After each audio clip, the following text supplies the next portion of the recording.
When Lyralei Thornwick saved that abandoned pup from certain death, she never imagined it would cost her everything she'd ever known, or that the Alpha King himself would one day kneel before her, claiming her as his destined mate, while her former packmates watched in stunned silence. The scent of antiseptic burns Lyralei's nostrils as she sits rigidly in the cold metal chair outside Alpha Draven Blackmore's office.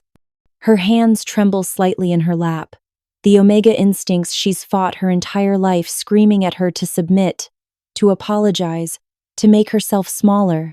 But she won't. Not this time. The door opens with a sharp crack, and Beta Cassius Ironwell emerges, his lip curled in disgust. "The Alpha will see you now," he spits, stepping aside just enough for her to pass. His contempt radiates off him in waves, a familiar sensation that's followed Lyralei throughout her 23 years in the Shadowpine Pack. Alpha Draven sits behind his mahogany desk like a judge preparing to deliver a death sentence. His steel-gray eyes, once merely indifferent when they looked upon her, now burn with barely contained fury. The power radiating from him makes every Omega instinct in her body scream for submission. But Lyralei forces herself to meet his gaze. "Explain yourself," he growls, his voice carrying the weight of absolute authority. Lyralei's throat feels dry, but she finds her voice. "The pup was dying, Alpha. Left at our borders, probably not even 2 months old. You couldn't just follow orders?" Draven's fist slams against the desk, making her flinch. "You were explicitly told that all unknown wolves found on our territory were to be reported immediately. Not rescued. Not brought into our territory. Reported. She was a baby," Lyralei whispers, then stronger. "She was innocent. She was a security risk." Draven rises, his massive frame casting a shadow over her. That pup could have been planted by the Crimson Fang Pack, could have been carrying disease, could have been bait for a trap. But instead of following protocol, you and Omega decided you knew better than your Alpha. The word Omega lands like a physical blow. In the Shadowpine Pack, Omegas are barely tolerated, seen as necessary burdens rather than valued members. They're the ones who clean, who serve, who submit without question. They don't make decisions. They certainly don't defy direct orders. "Where is the pup now?" Draven's voice drops to a deadly whisper. Lyralei's heart pounds. "In the nursery wing. Luna Seraphina is furious that you involved her in your recklessness." Draven cuts her off. "Do you have any idea what you've cost this pack? The neighboring packs are already whispering that Shadowpine has gone soft, that we harbor strays and rogues, that our Alpha can't even control a single Omega." The shame burns in Lyralei's chest, but beneath it, a spark of defiance she's never felt before. The pup's name is Ember. She's healthy, strong, and she's just a child who needed help. "I won't apologize for having compassion." Silence stretches between them, thick and dangerous. Beta Cassius shifts behind her, his shock at her boldness palpable. No Omega speaks to an Alpha this way. Ever. Draven's eyes narrow to dangerous slits. "You won't apologize?" "It's not a question." "Very well. Since you believe your judgment supersedes mine, since you think the rules that govern this pack don't apply to you, you can test that theory elsewhere." The words hit her like ice water. "Alpha, please. You are hereby banished from the Shadowpine Pack, effective immediately." His voice carries the weight of Alpha command, each word settling into her bones like a curse. "You have until sunset to gather your belongings and leave our territory. If you're found within our borders after that, you'll be treated as a rogue." The world tilts around her. Banished, cast out. For an Omega, it's essentially a death sentence. Lone wolves rarely survive long, especially Omegas without pack protection. The other packs won't take her in, not when word spreads about why she was exiled. "And the pup?" she manages to ask through her shock. "Will be dealt with appropriately," Draven says coldly. Lyralei's blood turns to ice. She knows what dealt with appropriately means. Ember will be killed or abandoned again, left to die as she was meant to before Lyralei interfered. "You can't," she breathes. "She's innocent. She's just a baby. She's not our responsibility. Just as you are no longer our concern." Draven turns his back on her, a gesture of ultimate dismissal. "Cassius, escort her out. Make sure everyone knows why she's being cast out. Let them see what happens when pack law is defied." As Beta Cassius grips her arm with bruising force, dragging her from the office, Lyralei feels something crack inside her chest. Not break crack. Like the first fissure in a dam before it bursts. They think casting her out will destroy her. They think she'll crawl away to die in shame and regret. They're wrong. 3 days of wandering the neutral territories between packlands have taught Lyralei harsh lessons about survival. Her feet are blistered, her clothes torn from thorns, and the meager supplies she managed to grab before her exile are nearly gone.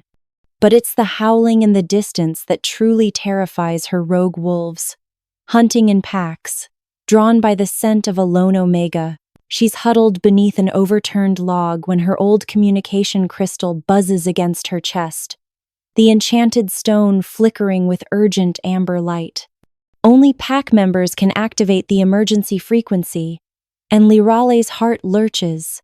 They wouldn't contact her unless something was desperately wrong. The voice that crackles through is barely recognizable. Mira Goldleaf, the pack's head nursemaid, sobbing so hard her words come in broken fragments. "Lyralei, thank the moon you still have your crystal. I don't. I can't. Something's wrong with Ember. The pup." Lyralei's blood turns to ice. "What's wrong? What did they do to her?" "She won't eat." Mira's voice cracks. "Won't sleep. Just cries and cries, day and night. The pack healers say there's nothing medically wrong, but she's wasting away. She's calling for you, Lyralei. Even though she can't speak yet, she keeps making sounds they sound like she's trying to say your name." Lyralei presses the crystal closer, her heart hammering. "Where's Alpha Draven? Surely he left for the Continental Pack Summit yesterday morning. Won't be back for a week." Luna Serafina tried to comfort Ember, but Mira's voice drops to a whisper. "The pup bit her. Drew blood. A pup bit the Luna. Lyralei, do you understand what that means?" Lyralei does understand. In werewolf society, such an act from a pup indicates severe psychological trauma or something else entirely. Something that could mark Ember as dangerous in the eyes of the pack. "They're talking about putting her down," Mira continues, her voice breaking completely. "Beta Cassius says she's showing signs of rabidity or rogue behavior. He's calling for an emergency pack meeting tomorrow night. If you don't come back." The crystal goes dead, leaving Lyralei alone with her racing thoughts. Ember is dying without her. A 2-month-old pup who survived abandonment is now wasting away because she's been torn from the only person who showed her kindness. But going back means certain death. Lyralei was banished under Alpha Command. Entering pack territory again would mark her as a rogue to be killed on sight. Even if she somehow reached Ember, she'd never leave alive. She thinks of Ember's tiny hands grasping at her shirt that first day, the way the pup's breathing had steadied when Lyralei hummed lullabies. She thinks of those bright golden eyes that seemed far too knowing for such a young face. Then she thinks of Beta Cassius's cold voice discussing putting down a baby like a diseased animal. Lyralei rises from her hiding place, brushing dirt from her torn clothes. The howling in the distance grows closer, but she's no longer running from it. She's running towards something far more dangerous home. As she picks her way through the dark forest, following paths she's known since childhood, a strange warmth spreads through her chest. For the first time in her life, she's not acting from Omega submission or fear of punishment. She's acting from choice, from love, from a fierce protective instinct she never knew she possessed. The Shadowpine Pack thinks they broke her spirit with banishment. They think she'll slink away and die quietly, forgotten and unmourned. But they don't understand what they've actually done. They've freed her from the chains of pack hierarchy. They've stripped away everything she thought defined her pack membership, social position, safety, and in doing so, they've revealed something that was always there beneath the surface. They haven't destroyed Lyralei Thornwick. They've unleashed her. The Shadow Pine Pack nursery sits in darkness when Lyralei slips through the window she'd left unlatched years ago during her cleaning duties. Her heart pounds so loudly she's certain it will wake the entire compound, but the enchanted silence wards she helped maintain still muffle sound within these walls. Ember's cries guide her through the familiar corridors. The sound is heartbreaking, not the healthy wails of a hungry or uncomfortable pup, but the weak, desperate whimpers of a baby giving up hope. Mira sits beside Ember's crib, tears streaming down her weathered face. She looks up as Lyralei materializes from the shadows, relief and terror warring in her expression. "You came," Mira whispers. "I wasn't sure you'd risk it. I couldn't stay away." Lyralei approaches the crib, and her heart nearly breaks. Ember has lost weight in just 3 days, her tiny frame seeming to shrink into the blankets. But her golden eyes track to Lyralei immediately, and she lets out a sound that's unmistakably recognition. The moment Lyralei lifts her, Ember's cries cease entirely. The pup nuzzles into her neck, tiny fists grabbing at her shirt with desperate strength. "She hasn't stopped crying since you left," Mira says quietly. "The healers are baffled. Physically, she's perfect, but it's like she's grieving." "Pups can die from emotional trauma," Lyralei murmurs, rocking Ember gently, "especially ones who've already been abandoned once." Mira nods, then glances toward the door nervously. "Lyralei, there's something else. Something I discovered while caring for her." She moves to a cabinet, withdrawing a small bundle wrapped in soft cloth. "These were sewn into her blanket when you found her." Inside the cloth are 3 items that make Lyralei's blood freeze. A silver pendant bearing the royal crest of the Northern Territories, a lock of pure white hair tied with golden thread, and a note written in elegant script. "To whoever finds my daughter," Lyralei reads aloud.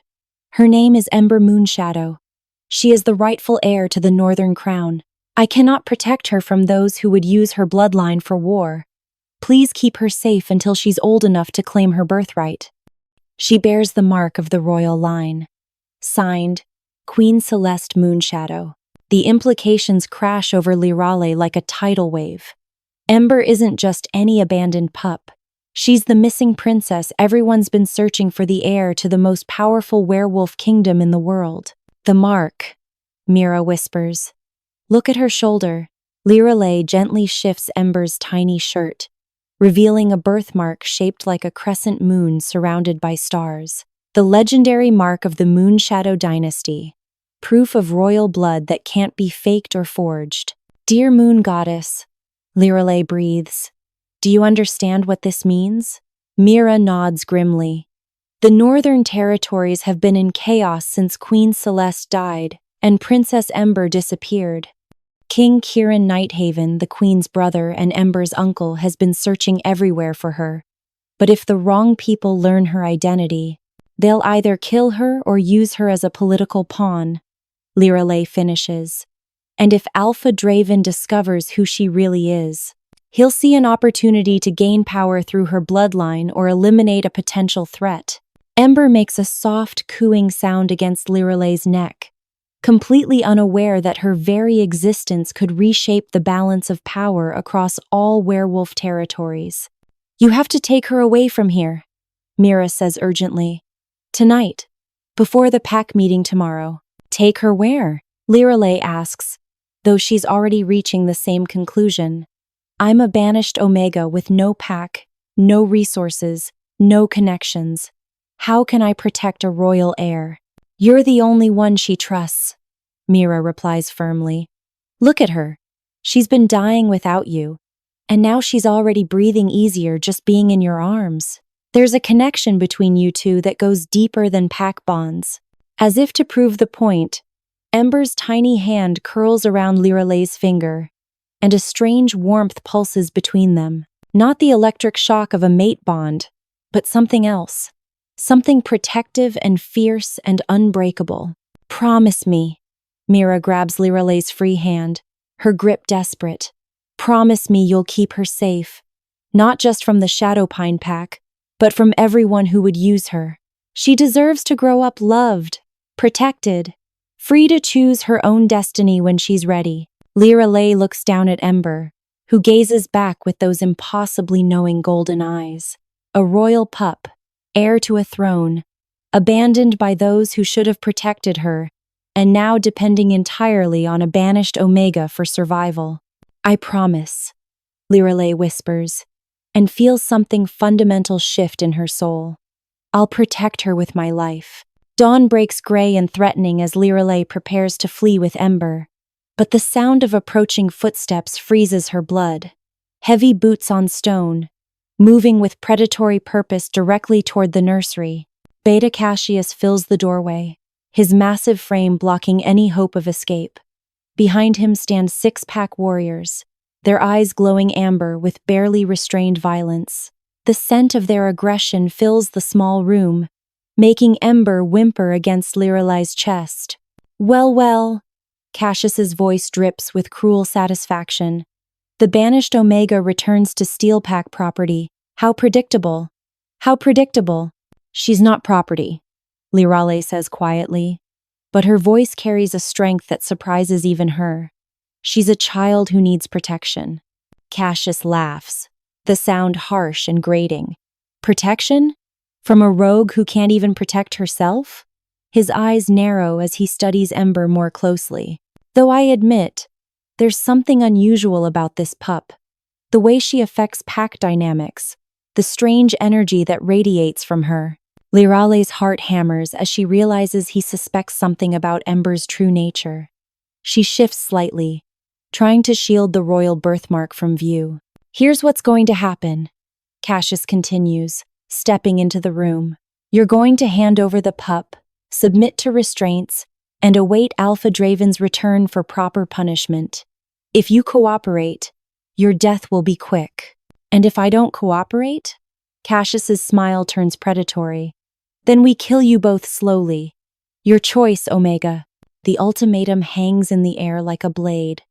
Lyralei can feel the warriors tensing, ready to spring if she makes any sudden movement. Ember's tiny fist grips her shirt tighter, as if sensing the danger surrounding them. But instead of the familiar surge of Omega submission that should make her bow her head and obey, Lyralei feels something else rising within her. A fierce, protective instinct that burns away fear and replaces it with iron determination. Actually, she says, straightening to her full height, I have a third option. Before anyone can react, Lyralei throws herself sideways toward the window, using her body to shield Ember from the impact as they crash through the glass. She hits the ground hard, pain shooting through her shoulder, but rolls to absorb the impact and protect the precious bundle in her arms. Howls of rage erupt from the nursery above, as Cassius and his warriors realize their prey has escaped. But Lyralei is already running, drawing on reserves of speed and agility she never knew she possessed. Seal the borders! Cassius's voice thunders across the compound. No one leaves the territory. Find them! Lyralei sprints through the forest paths of her childhood, Ember silent and still in her arms, as if understanding that their lives depend on stealth. Behind them, she can hear the thundering of paws as the warriors shift to wolf form, their hunt howls echoing through the trees. She has maybe a 10-minute head start before they track her scent. The border is 15 minutes away at her best speed. The math is simple and terrifying. That's when she hears it. The sound of an engine approaching fast on the access road that runs parallel to the forest. Without hesitation, Lyralei crashes through the undergrowth and stumbles onto the asphalt just as a sleek black motorcycle rounds the curve. The rider brakes hard, gravel spraying as the bike skids to a stop. When the helmet comes off, revealing sharp features and storm-gray eyes, Lyralei's breath catches. Need a ride? The stranger asks, and there's something in his voice and authority that makes every instinct in her body recognize power. Hunt howls sound dangerously close now. Lyralei doesn't have time for caution or questions. Yes, she gasps, climbing onto the bike behind him, clutching Ember tightly. Please. The stranger doesn't ask for explanations or destinations. He simply guns the engine and rockets away from the Shadowpine territory as the first wolf warriors burst from the tree line, their howls of frustration fading behind them. As they speed through the dawn light, Lyralei realizes she's made her choice, not between life and death, but between the safety of submission and the dangerous freedom of protecting what matters most. She chose Ember. She chose courage.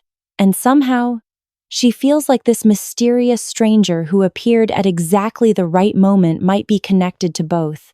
The motorcycle finally stops at a roadside diner 50 miles from Shadowpine territory, tucked between rolling hills and morning mist. Lyralei's legs shake as she climbs off, adrenaline still coursing through her veins. Ember stirs in her arms, making soft sounds that could almost be purrs of contentment. Her mysterious rescuer removes his helmet, revealing features that make Lyralei's breath catch. Sharp cheekbones, storm-gray eyes, and an aura of barely contained power that screams alpha authority. But it's the small silver pin on his leather jacket that makes her heart stop the royal crest of the Northern Territories. "You're him," she whispers. "You're the Alpha King." Kieran Nighthaven studies her with those penetrating gray eyes, taking in her torn clothes, the protective way she holds Ember, the defiant tilt of her chin despite her obvious fear. "And you're the Omega who saved my niece," he says quietly. The words hit Lyralei like a physical blow. "Your niece?" "Princess Ember Moonshadow, daughter of my sister, Queen Celeste." His voice carries a weight of grief and regret. "I've been searching for her for months, following every lead, every rumor. When my spies reported an Omega in the Shadowpine pack had rescued an abandoned royal pup. You've been watching me. I've been hoping." Kieran's gaze softens as he looks at Ember, who regards him with those impossibly knowing golden eyes. "May I?" Lyralei hesitates for a heartbeat, then carefully transfers Ember to her uncle's arms. The pup doesn't cry or resist instead. She reaches up to pat his face with tiny hands, and Kieran's controlled expression cracks completely. "She looks like Celeste," he murmurs, voice thick with emotion. Same eyes, same stubborn chin. He looks up at Lyralei. "Thank you for saving her, for protecting her, for choosing her safety over your own. Anyone would have." "No." Kieran's voice carries absolute certainty. "Most would have followed orders, avoided the consequences. You risked everything for a stranger's child. That takes a special kind of courage." They settle into a booth inside the diner, Kieran keeping Ember, while Lyralei orders food with shaking hands. The normalcy of bacon and eggs feels surreal after the morning's chaos. "What happens now?" Lyralei asks quietly. "You take her back to the Northern Territories, I suppose. Claim your rightful heir." Kieran's expression grows troubled. "It's not that simple. The royal court is divided, half want Ember found and crowned, half prefer me to remain as permanent king rather than regent. There are factions that would use her as a puppet ruler, or worse. Then keep her hidden until she's older." "Where?" Kieran interrupts. "I can't trust anyone at court. Too many political ambitions, too many ways a child can disappear permanently." He meets her eyes across the table. "She needs someone who's already proven they'll put her welfare above everything else." Understanding dawns slowly. "You want me to keep her. I want you to raise her," Kieran says carefully. "Not as her caretaker or governess, but as her mother. The only mother she's ever truly known." Lyralei's heart pounds. "I'm just an Omega, a banished one at that. I have no pack, no resources, no way to—" "You'd have mine." The quiet certainty in his voice stops her protests cold. "My protection, my resources, my authority. A place in my court, if you want it. Or a safe haven far from politics where Ember can grow up happy and free. And in return? In return, You give her what I can't, unconditional love from someone who sees her as a child to be cherished, not a crown to be claimed. Ember chooses that moment to reach for Lyralei, making soft, demanding sounds until Kieran transfers her back. The moment she's in Lyralei's arms, the pup settles with a contented sigh, tiny hand fisting in her shirt. She's already chosen, Kieran observes. The question is whether you'll choose her back.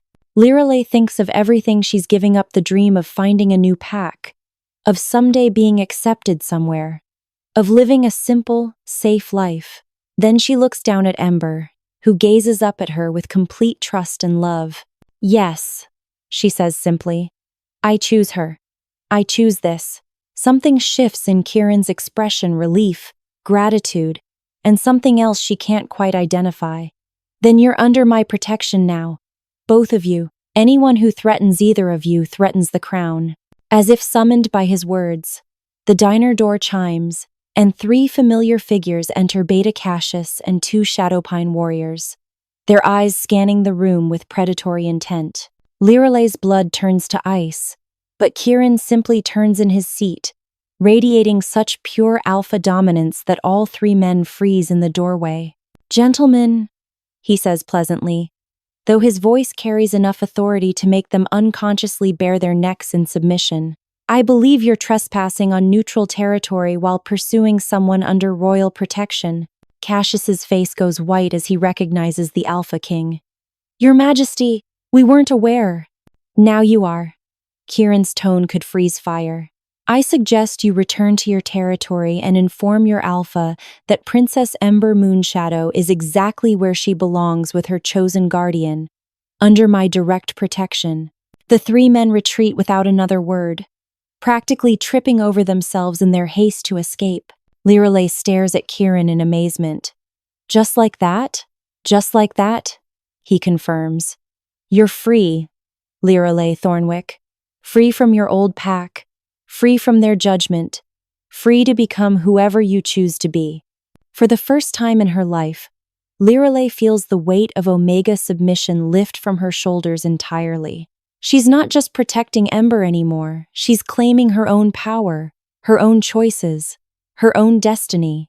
The Northern Territory's royal palace rises before them, like something from a dream. Crystal spires reaching toward the sky, gardens that seem to glow with their own inner light, and walls that pulse with protective magic older than memory.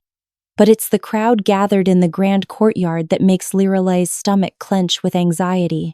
Dozens of richly dressed nobles wait in perfect formation, their expressions ranging from curiosity to barely concealed hostility. At their head stands a man whose resemblance to Kieran is unmistakable.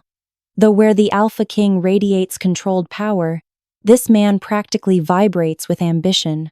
My cousin, Prince Valerius, Kieran murmurs as their car glides to a stop.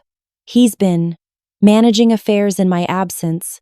The way he says managing suggests it's not entirely welcome management. Prince Valerius steps forward as they emerge from the vehicle, his smile sharp as a blade.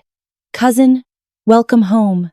Though I confess surprise at your traveling companions. His gaze flicks dismissively over Lyralei before settling on Ember with an intensity that makes her skin crawl. There's something calculating in his expression, as if he's seeing not a child but a chess piece. Princess Ember Moonshadow, Kieran announces formally, his voice carrying across the courtyard. Rightful heir to the Northern Crown, daughter of Queen Celeste, returned to claim her birthright. A murmur ripples through the assembled nobles. Some bow deeply, but others exchange meaningful glances that speak of shifting loyalties and political calculations. And her companion? Valerius's tone drips with disdain as he studies Lyralei. Lady Lyralei Thornwick, Kieran declares, and Lyralei nearly staggers at the title. Guardian to the princess, granted sanctuary and protection under royal decree. Lady? A woman's voice cuts through the crowd, sharp with disbelief. She reeks of Omega. You're granting noble titles to common pack rejects now.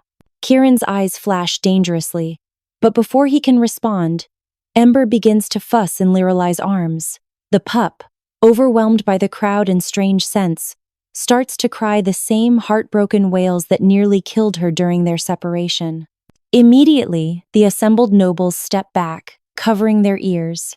But it's not just the volume of Ember's cries that affects them, there's something else. A resonance in her voice that seems to reach into their chests and squeeze. "What is that?" someone whispers fearfully. "She's just upset," Lyralei says, automatically rocking and soothing the baby. New place, too many strangers. But her words are lost as Ember's cries intensify, and suddenly the great crystal windows of the palace begin to vibrate in harmony. Several nobles stumble, clutching their heads as if in pain. "Royal voice," Valerius breathes, and there's genuine shock in his expression now. She's manifesting the royal voice at 18 months old. The royal voice, Lyralei has heard legends of it. A power unique to the Moonshadow bloodline that could command obedience from any werewolf, influence emotions, even shatter stone with the right tone. But it typically didn't manifest until adolescence, if at all. "Shh, little star," Lyralei murmurs, pressing Ember close to her heart and humming a lullaby she remembers from her own childhood. "You're safe. I'm here." Gradually, Ember's cries fade to hiccups, then silence. The moment she calms, the oppressive energy dissipates, leaving the courtyard in stunned quiet.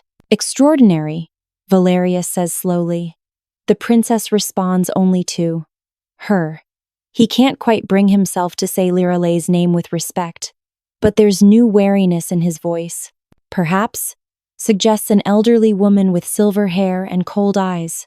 "The princess would be better served by proper noble guardians, trained in court etiquette, royal protocols." "The princess stays with Lady Lyralei," Kieran interrupts firmly. "That is not a request or a suggestion. It is a royal command." The old woman, Duchess Evangeline, if Lyralei remembers Kieran's briefings correctly, smiles thinly. "Of course, Your Majesty, though I hope this arrangement won't interfere with the princess's proper education and preparation for her eventual role." There's a threat buried in those polite words. These nobles see Ember as their path to power, and they see Lyralei as an obstacle to be removed. "The princess will receive the finest education available," Kieran replies smoothly, "under Lady Lyralei's oversight and protection." "Naturally," Valerius says, though his smile doesn't reach his eyes. "Though perhaps it would be wise to ensure Lady Lyralei understands the complexities of court life, the expectations placed upon those who serve the royal family." The emphasis on serve is deliberate and cutting.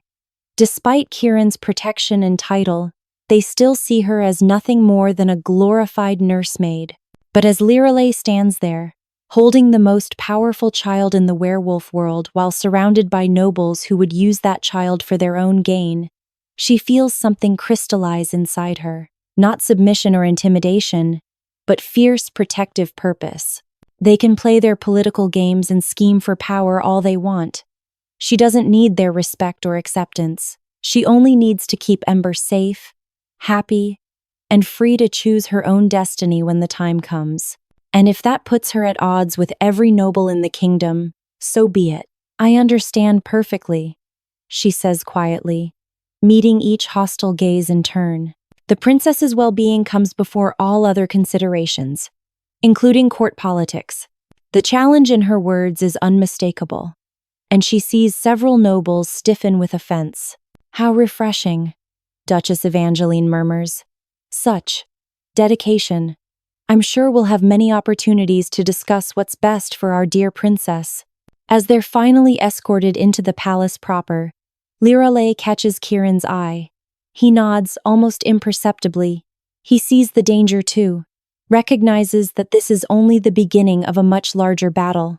But for now, Ember is safe in her arms, and that's all that matters. The princess's suite in the palace is larger than Lyralei's entire childhood home, with a nursery that looks like it was designed by fairy tale architects. But it's the adjoining room that takes her breath away, spacious, elegant, with a view of the royal gardens and furnishings that probably cost more than most packs' annual budgets. "This is temporary," Kieran says quietly as palace staff bustle around, unpacking the few belongings they'd managed to gather during their journey. "Until we can determine the safest long-term arrangement." Lyralei nods, though she can't shake the feeling that temporary might be more permanent than either of them expects. Ember has settled into the luxurious nursery like she belongs there, already exploring her new surroundings with the fearless curiosity of a healthy toddler. "The nobles don't trust me," Lyralei observes, watching through the window as several court members gather in the gardens below, their body language suggesting intense conversation. "They don't trust anyone they can't control or buy," Kieran replies. "You represent something they don't understand: loyalty without ambition." A soft knock interrupts them, and a young woman enters, carrying a tea service. She's beautiful in the way that court nobles always are, perfectly styled. Expensive clothes, practiced grace, but her scent carries undertones of genuine nervousness. "Your Majesty," she says with a perfect curtsy, "I'm Lady Isadora Silvermoon, appointed as liaison to assist Lady Lyralei with court protocols." Kieran's expression tightens almost imperceptibly. Appointed by whom? Prince Valerius felt it would be wise to ensure Lady Lyralei has proper guidance during her adjustment period. Isadora's diplomatic smile doesn't quite hide the awkwardness of her position. "So they're assigning her a babysitter." Lyralei almost admires the political maneuvering. They can't directly challenge Kieran's authority, so they'll work around it by offering help. "That's very thoughtful," Lyralei says mildly, accepting a cup of tea. "I'm sure Lady Isadora has valuable insights to share." Isadora looks relieved at the gracious response, but Kieran studies Lyralei with new interest. He's beginning to realize that the Omega who saved his niece might be more politically astute than anyone gave her credit for. Over the following days, the pattern becomes clear. Lyralei is welcomed nowhere and excluded from nothing, a careful balance that keeps her isolated while maintaining plausible deniability. Court functions include her but seat her at the lowest tables. Conversations halt when she approaches but resume with pointed comments about proper bloodlines and traditional values. Lady Isadora proves to be an unexpected ally, genuinely trying to help Lyralei navigate the complex social dynamics while subtly deflecting some of the more hostile maneuvers. Duchess Evangeline is hosting a reception tomorrow night, Isadora explains as they walk through the palace gardens, Ember contentedly babbling in her stroller. "All the noble families will attend. You'll be expected to make an appearance. To be displayed like a curiosity, you mean?" Isadora winces. "They want to see how you handle yourself under pressure. Whether you'll crack, say something they can use against you or the king. And if I don't attend, they'll claim you consider yourself above their society, which plays into their narrative about upstart commoners forgetting their place. It's a trap either way, and they all know it." But as they round a corner of the garden path, they find Kieran sitting on a marble bench, papers spread around him as he works in the afternoon sunlight. Ember immediately starts wiggling and reaching for him. "Uncle," Lyralei says, testing the informal address they'd agreed upon in public.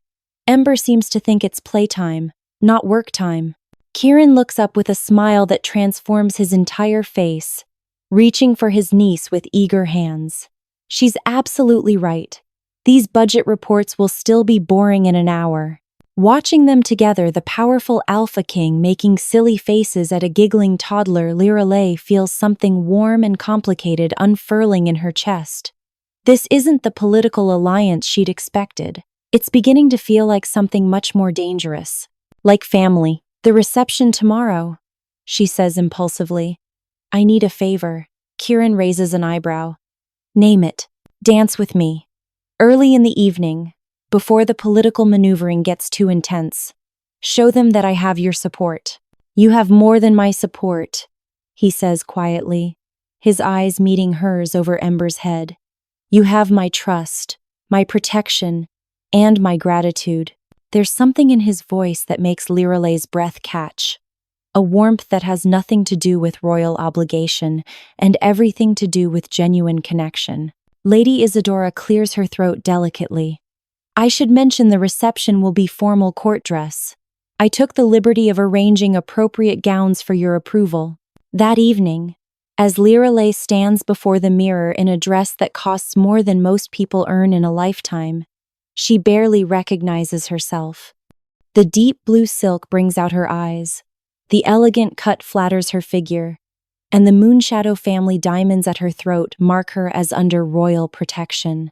She looks like she belongs here, like she's worthy of the title Kieran granted her. But more importantly, as she watches Ember sleeping peacefully in the royal nursery, she realizes she's beginning to feel like she belongs here, not because of noble birth or political maneuvering, but because this is where Ember is safe and loved. And if protecting that requires her to play court politics and dance with kings, then she'll become the best political player they've ever seen. The royal reception unfolds exactly as Lyralei expected, a carefully choreographed display of wealth, power, and barely concealed political maneuvering. But what she didn't expect was how natural it would feel to have Kieran's hand on her waist as they moved through the opening dance, every eye in the ballroom tracking their every movement. You're doing beautifully, he murmurs as they spin through a complex turn. Half the court is terrified you'll somehow bewitch me into giving you real power. And the other half are terrified you already have. The dance ends with a flourish, and Kieran escorts her to the side of the ballroom where Lady Isadora waits with Ember in her arms. The toddler has been dressed in a tiny gown that matches Lyralei's, complete with a miniature tiara that catches the chandelier light. The princess drew quite a crowd during her appearance, Isadora reports quietly. Several nobles made pointed comments about proper royal education and bloodline traditions. Meaning? They're testing whether public pressure might convince His Majesty to reconsider your guardianship. Lyralei takes Ember, who immediately settles against her with a contented sigh. The gesture doesn't go unnoticed by the watching nobles, several of whom exchange significant glances. Lady Lyralei, Duchess Evangeline glides up with predatory grace, her smile sharp enough to cut glass. How lovely you look tonight. Though I confess concern about the princess being exposed to such stimulating environments at such a young age. Children adapt remarkably well to their surroundings, Lyralei replies smoothly, especially when they feel secure and loved. Indeed, though proper development requires more than mere affection. The Duchess's gaze flicks to Ember with calculating interest. Education, training, preparation for her eventual responsibilities, elements that require specialized knowledge. Before Lyralei can respond, Ember makes a soft sound and reaches toward the Duchess, not in greeting, but with tiny hands curled into fists. The toddler's golden eyes fix on the older woman with unmistakable displeasure. And then, impossibly, Ember speaks her first clear word. No. The sound carries that same resonant quality as her earlier cries, and Duchess Evangeline actually stumbles backward as if physically pushed. Extraordinary, breathes Prince Valerius, who has appeared seemingly from nowhere. Such early development of the royal voice, and such decisive opinions. Ember turns those golden eyes on him next, studying his face with an intensity that makes the prince visibly uncomfortable. After a long moment, she makes another sound, not quite a word, but unmistakably dismissive. It seems the princess has inherited the family talent for reading character, Kieran observes, and there's definitely amusement in his voice. But Lyralei notices something else, the way Ember relaxes completely when Kieran approaches, how she reaches for both of them with equal trust and affection. To anyone watching, they look like a natural family unit, which, she realizes with a start, is exactly what they're becoming. Later, after the reception has wound down and Ember is settled in her crib, Lyralei finds herself alone with Kieran in the private sitting room that connects their suites. He's loosened his formal cravat, sleeves rolled up as he reviews reports, and the casual intimacy of the moment catches her off guard. "You handled tonight perfectly," he says without looking up. "Gracious enough to avoid giving offense, firm enough to establish boundaries. Lady Isadora coached me well." Lyralei settles into the chair across from him, trying to ignore how domestic this feels. Though I suspect the real test is still coming. Probably. Kieran sets down his papers, giving her his full attention. "They'll keep pushing until they find your breaking point, or convince themselves you don't have one. And if they decide I don't have one, then they'll try to create one." His expression grows serious. "Lyralei, I need you to understand something. What we're building here, this arrangement, it's not just about Ember anymore. You're becoming a political figure in your own right. The nobles see you as either a threat to be eliminated or a tool to be used." The words should frighten her, but instead, Lyralei feels a strange sense of rightness. This is what she was meant for, not cowering submission, but fierce protection of those she loves. "Let them try," she says quietly. "I've already lost everything once for doing what I believed was right. I'm not afraid to do it again." Something shifts in Kieran's expression, surprise, admiration, and something deeper that makes her pulse quicken. "You're remarkable," he says softly. "When I first saw you at that diner, I thought I was rescuing a refugee Omega. I had no idea I was meeting someone who would." "Would what?" He's quiet for a long moment, seeming to weigh his words carefully. "Someone who would make me remember why I wanted to be king in the first place. Not for power or tradition, but to protect people who can't protect themselves." The admission hangs between them, loaded with implications that neither is quite ready to address directly. "Ember's lucky to have you," Lyralei says finally. "We both are," Kieran replies, his voice barely above a whisper. Through the open doorway, they can hear Ember's soft breathing, peaceful and content. And for this moment, in this room, they're not a king and a refugee Omega playing political games. They're just two people who have found something precious worth protecting, even if admitting that could destroy them both. The ancient royal library stretches impossibly high, its shelves carved from heartwood and inlaid with silver runes that pulse with gentle light. Lyralei has taken to spending her mornings here while Ember naps, partly to educate herself about royal protocols, and partly to escape the suffocating attention of the court. Today, she's researching bloodline histories when a leather-bound journal falls from between two genealogy texts, landing at her feet with a soft thud that seems too loud in the reverent silence. The cover bears Queen Celeste's personal seal. Lyralei glances around the empty library, then carefully opens the journal. The pages are filled with elegant script, dates spanning from Ember's birth to just weeks before the Queen's death.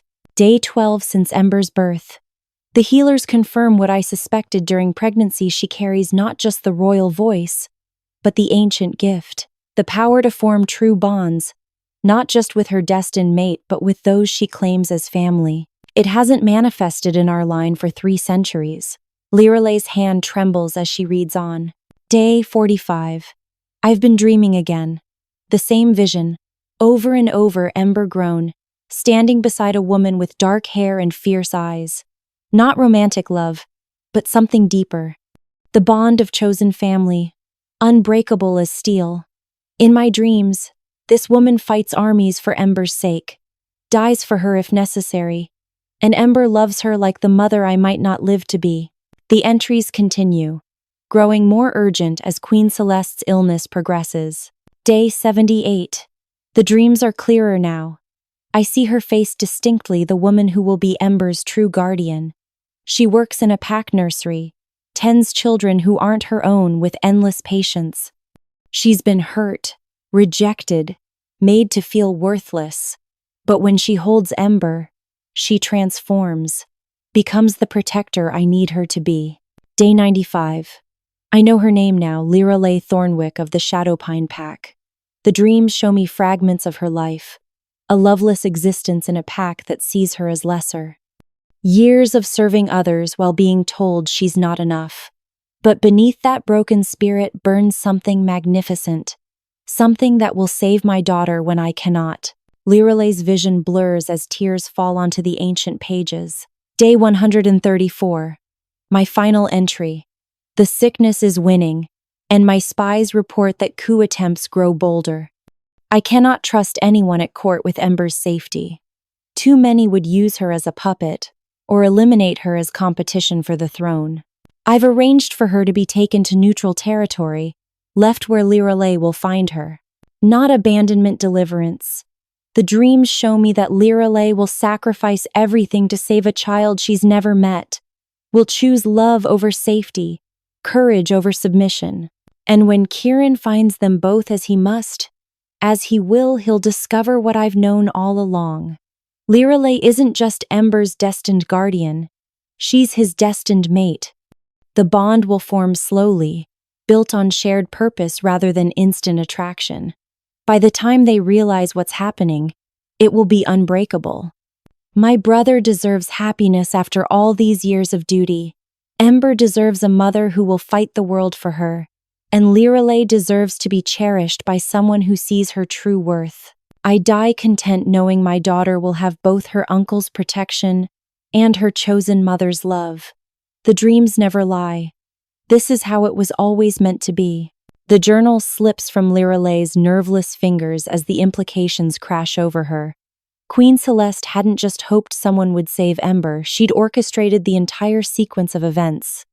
The placement near Shadowpine territory, the timing that ensured Lyralei would be the one to find her, even Kieran's convenient presence on that road. All of it planned. All of it destiny disguised as coincidence. The dreams never lie. Lyralei spins to find Kieran standing in the library entrance, his expression unreadable. How long have you been there? Long enough. He approaches slowly, as if she might bolt like a startled deer. I should have told you about the journal sooner, but I wasn't sure you were ready to hear it. You knew? The betrayal cuts deep, though she's not entirely sure why.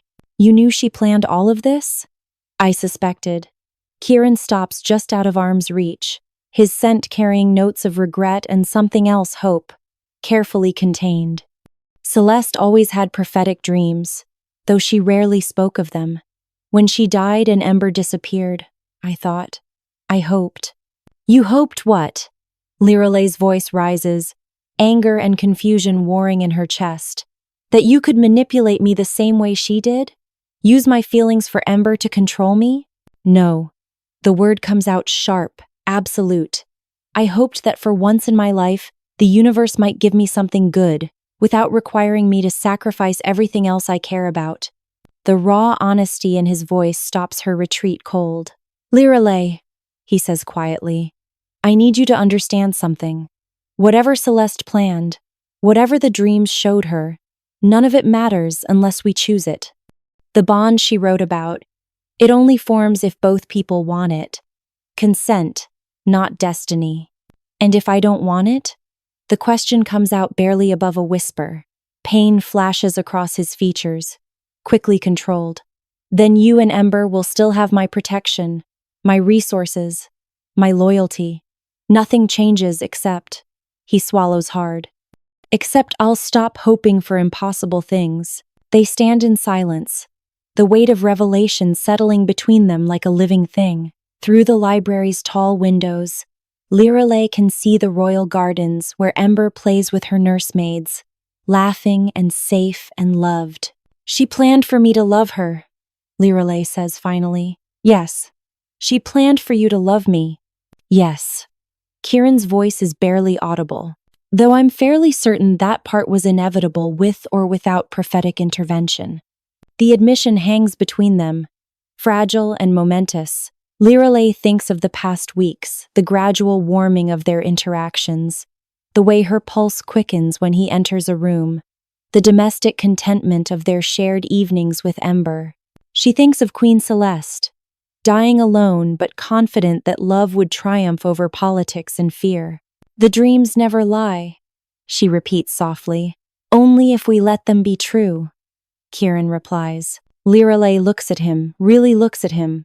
Not the Alpha King with his political burdens and royal obligations, but the man who makes silly faces to delight his niece. Who dances with banished omegas to show court bullies where his loyalties lie? Who offers love without demanding anything in return? Then I suppose, she says, stepping closer, we'd better not disappoint a dead queen. When their lips meet, it feels like the final piece of an impossible puzzle clicking into place. The confrontation comes, as Lyralei always knew it would, on a storm-darkened evening when the palace corridors echo with thunder and the scent of rain. She's returning from the library, arms full of research materials for Ember's future education, when she finds Prince Valerius waiting in her private sitting room. He's not alone. Duchess Evangeline stands beside him, along with 3 other noble council members, their expressions ranging from determined to apologetic. Lady Lyralei. Valerius greets her with a smile that doesn't reach his eyes. We need to talk. Lyralei sets down her books carefully, every instinct screaming danger. About what? About what's best for the realm, Duchess Evangeline interjects smoothly. And for the princess. Through the connecting doorway, Lyralei can see Ember's nursery, where her daughter, and yes, she thinks of Ember as her daughter, now sleeps peacefully. The protective wards shimmer around the doorframe, but she knows they won't hold against determined royal family members. The king has become distracted, Valerius continues, beginning to pace with predatory grace. His judgment compromised by personal attachments that supersede his duty to the crown. You mean his attachment to his niece? His attachment to you, the Duchess corrects coldly. Really, my dear? Did you think we were blind? The way he looks at you? The liberties he allows? The authority he grants without bloodline or breeding to justify it? Lyralei's heart hammers, but she keeps her voice steady. His Majesty's decisions are his own to make. Not when they threaten the stability of the realm. Another council member speaks up. The other packs are already questioning his fitness to rule. A king who elevates a banished omega above noble bloodlines, who allows personal desire to override political necessity. What do you want? Lyralei cuts through the diplomatic language to the heart of their purpose. Valerius stops pacing, his expression becoming almost gentle, which somehow makes him more terrifying than outright hostility would. We want what's best for everyone involved, he says. The princess needs proper noble guardians who can prepare her for her eventual role. The king needs to be freed from distractions that compromise his judgment. And you, yes, you need to disappear. The words hang in the air like a death sentence. Not exile this time, but something far more permanent. I see. Lyralei's mind races, calculating distances to exits, weapons within reach, ways to reach Ember if this goes badly. And if I refuse, then we'll be forced to conclude that you pose a threat to both the princess and the king, Duchess Evangeline says sadly. Threats to the crown must be addressed. You'd kill me? We'd arrange a tragic accident, Valerius corrects. Perhaps during one of your rides through the forest. Thrown from your horse, attacked by rogues. These things happen to those foolish enough to venture out alone. And then you'd comfort the grieving king, help him move past his unfortunate attachment to an unsuitable woman. Exactly, Valerius's smile returns. In time, he'd see that we acted out of loyalty and wisdom. The princess would receive proper care from noble guardians who understand their responsibilities. From the nursery comes a soft sound, Ember stirring in her sleep. The nobles glance toward the doorway, and Lyralei sees opportunity in their momentary distraction. There's just one problem with your plan, she says quietly, which is, you're assuming Kieran doesn't already know you're here. The council members exchange uncertain glances, but Valerius laughs. The king is in council meetings until midnight. We made certain of that. Did you? Lyralei tilts her head. Then who do you suppose sent me these? She reaches into her pocket and withdraws a handful of communication crystals, each one glowing with active enchantments. Amazing how clearly these little devices transmit sound. Every word you've spoken has been recorded and broadcast to the king, the royal guard, and the supernatural council. Valerius's face goes white. You're bluffing, am I? Lyralei's voice carries a new note of authority, not omega submission, but the steel-backed confidence of someone who knows her worth. Did you really think Kieran would leave Ember and me unprotected while you plotted in the shadows? The sound of heavy footsteps in the corridor confirms her words. Moments later, Kieran fills the doorway, flanked by royal guards whose hands rest on their weapons. His expression is controlled, but his scent carries notes of barely leashed fury. Valerius, he says pleasantly. Duchess, how good of you to confess your treasonous intentions so thoroughly. Cousin, this is a misunderstanding. Is it? Kieran's voice drops to that dangerously quiet tone that makes even alphas want to bare their throats in submission. Because I heard very clearly you threatening to murder the woman I love and steal my heir. The admission hits the room like lightning. Kieran has just publicly claimed Lyralei as his mate, bound himself to her before witnesses in a way that can't be taken back or explained away. Guards, he continues, without taking his eyes off his cousin. Please escort these council members to their chambers. They'll remain there under house arrest until formal charges can be filed. As the conspirators are led away, Valerius struggling against his guards, the Duchess maintaining her dignity even in defeat, Kieran approaches Lyralei slowly. The woman I love, she repeats softly. Yes. He reaches for her hands, thumb stroking over her knuckles. I'm done pretending otherwise. Done letting politics and propriety dictate my heart. Even if it costs you the crown? Especially then. Kieran's smile is fierce and free. What good is a crown if I can't use it to protect what matters most? From the nursery comes a soft, babbling sound, Ember waking up, calling for her parents. Because that's what they are now, Lyralei realizes. Not guardians or political allies, but a family bound by choice and love, an unshakable commitment to each other. The dreams never lie, she murmurs, stepping into Kieran's embrace. No, he agrees, holding her close as their daughter's happy sounds fill the air around them. They don't. 6 months later, the great cathedral of the Northern Territories blazes with light from 1,000 crystal chandeliers, their illumination reflecting off the silver and gold decorations that transform the ancient space into something from a fairy tale. Representatives from every major pack across the continent fill the carved wooden pews, their formal attire creating a sea of silk and jewels beneath the soaring vaulted ceilings. But it's the woman standing at the altar who commands every eye in the cathedral. Lyralei Thornwick, soon to be Queen Lyralei. Nighthaven radiates a confidence that would have been unimaginable in the broken Omega, who was cast out by her pack less than a year ago. Her wedding gown, designed by the realm's most celebrated artisans, transforms her from beautiful to breathtaking. The Moonshadow family diamonds at her throat catch the light with each breath, while the ancient crown of the Northern Queens awaits her on its ceremonial cushion. Beside her, Kieran stands resplendent in ceremonial armor, the crown of the Alpha Kings gleaming on his dark hair. But his attention isn't on the assembled dignitaries or the historic ceremony, it's entirely focused on his bride. His expression soft with a love that makes several noble ladies sigh wistfully. At their feet, Princess Ember toddles in a miniature version of Lyralei's gown, her tiny hands clutching the rings they'll exchange. At 2 years old, she's the picture of royal dignity, until she spots someone familiar in the crowd and waves enthusiastically, her clear voice calling out, "Mama, Papa," in perfect timing with the organ music. The assembled crowd melts into delighted laughter, and even the stern-faced archbishop smiles as he raises his hands for the final blessing. By the authority vested in me by the moon goddess and the ancient laws of our people, he declares, his voice carrying to every corner of the cathedral, I pronounce you mate and wife, Alpha King and Queen, bound by love and crowned by destiny. You may kiss your bride, your majesty.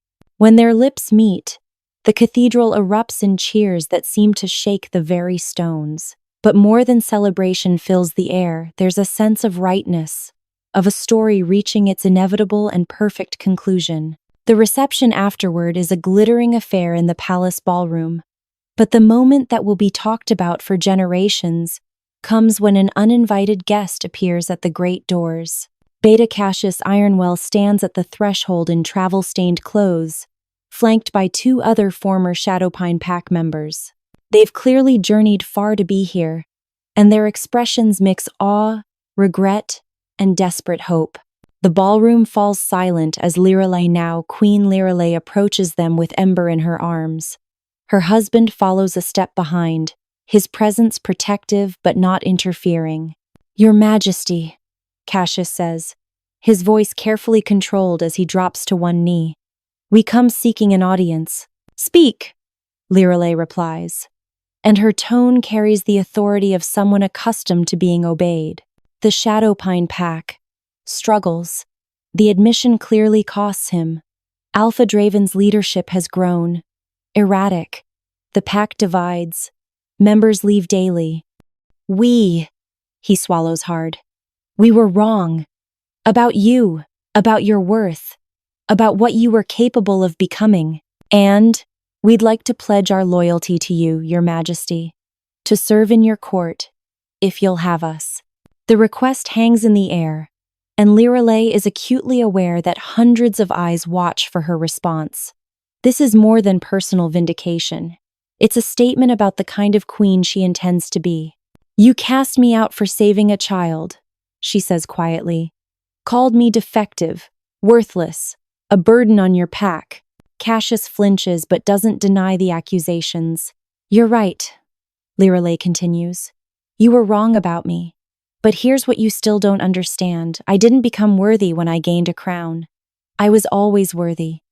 Every Omega you've dismissed, every defective pack member you've discarded, they're all worthy of respect and protection." She shifts Ember to one hip, the toddler reaching out to pat her crown with curious fingers. "I'll accept your service," she says finally, "but not your loyalty to me personally. I want your loyalty to the principles. This crown represents that strength comes in many forms, that every person deserves dignity, regardless of their rank or abilities, that a true leader protects the vulnerable rather than exploiting them." "Yes, Your Majesty," Cassius breathes. "We understand." "Good."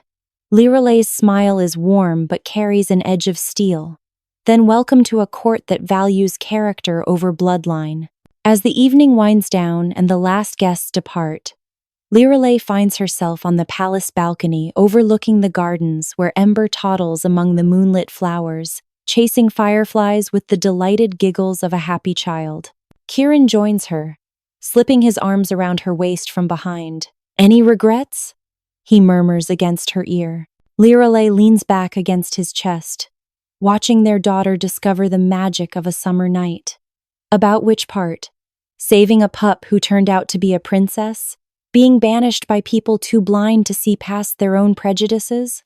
Falling in love with an Alpha King? All of it, not one. She turns in his arms, meeting his eyes in the moonlight.